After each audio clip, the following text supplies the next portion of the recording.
Maayong adlaw mga kapobre, mauna ninyong gi-request sa ako nga ipakita na ako ang balay sa akong mama o papa. Highway ra pud siya turay, National Road.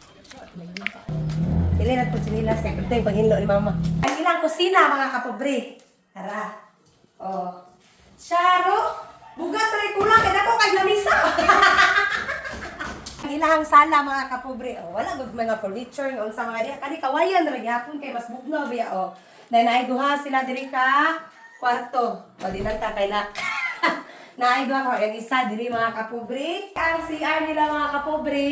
Kung nakita ninyo mga kapobre nga, ang ilahang gawas, wala pa gid na pinturahi, then dagan pa kay kulang. Wala pala jud ko una pod og parindot mga kapobre kay wala biya koy budget. Dili biya sayo mag-budget o karang bahin sa balay kay perti na mahalas mga materyales mga kapobre. Dayon, katong bag-o dito sa kapobre na to nga payag, bag-o man gud na ko siya napalit last September 18 og wala ko na sayo.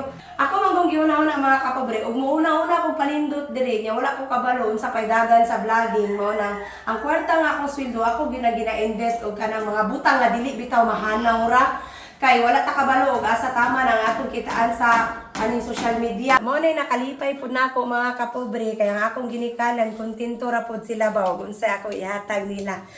Ay,